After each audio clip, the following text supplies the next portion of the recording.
പിന്നെയെന്ന് പറഞ്ഞാൽ ഇപ്പോഴത്തെ സാഹചര്യം ഞാൻ പറഞ്ഞുതരാം.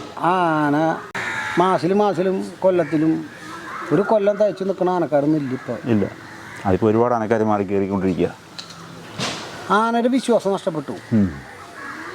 മെയിനായിട്ട് 10 ദിവസം നിന്ന് 15 ദിവസം തൊട്ട് ആന നമ്മളെ വിശ്വസിച്ച് തുടങ്ങുമ്പോഴേക്കിനും 15-ാം ദിവസം നമ്മൾ മാറി. അപ്പം അടുത്ത ആൾ വന്നു.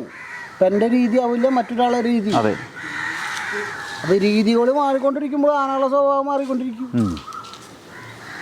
പിന്നെ വരുന്നൊരു ശർക്കര കൊടുത്തിട്ടല്ലല്ലോ ആന അഴിക്കണേ, നല്ല അടി കൊടുത്തിട്ട് തന്നെയല്ലോ ആന അഴിക്കണേ. അപ്പം അതിൻ്റെ രീതി ആന കാണിക്കും.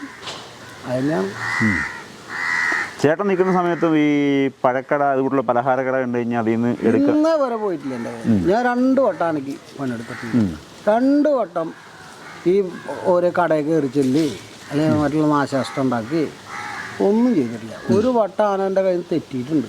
പിന്നെ ആന ചെറുതായിട്ട് പിണങ്ങിയൊക്കെ നിൽക്കും, ചിലയിടത്ത് പിണങ്ങിയൊക്കെ വരും. അതൊരു 10 മിനിറ്റത്തെ കേസ്. അപ്പോൾ നമ്മളൊന്ന് സാധനം വെച്ചിട്ട് വേറെ എവിടെയെങ്കിലും മാറി 2 മിനിറ്റ് കഴിഞ്ഞ് അന്ന് ആന വിളിച്ച് ആനമ്മടെ കൂടെ പോരും.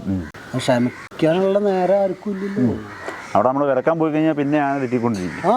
വിലക്കാൻ നിൽക്കണ്ടാന്ന് അതെവിടെ ചെന്നിട്ട് എന്തെങ്കിലും വരാം. എന്തായാലും ഒരു നാശനഷ്ടം ഉണ്ടാക്കില്ല. ഒരു മരം കുത്തി അല്ലെങ്കിൽ വണ്ടി കുത്തി. ഈ ഇപ്പോഴത്തെ ചീരോത്താനെ സംബന്ധിച്ചിടത്തോളം കേൾക്കുന്ന കഥകളിൽ അവിടുത്തെ കുടുംബക്ഷേത്രവും ഈ ആനയുടെ സ്വഭാവമായിട്ട് എന്തെങ്കിലും ബന്ധമുണ്ടോയെന്ന് വെച്ചാലേ ആന ചാത്തൻ്റെ മുതലാണ്.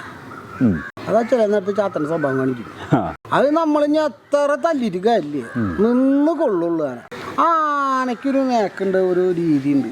ആ രീതിയിൽ പോയാൽ നമുക്ക് എല്ലാ കാര്യങ്ങൾക്കും ആന അംഗീകരിച്ചു തരും. അത് ഈ പറഞ്ഞു വിട്ട ഒരാൾക്ക് മാത്രമേ ഉള്ളൂ? അല്ലല്ല, 2 പേർക്കും. 2 ആൾക്കുണ്ടാകും, 2 ആൾക്കും 3 ആൾക്കും ഉണ്ടാകും.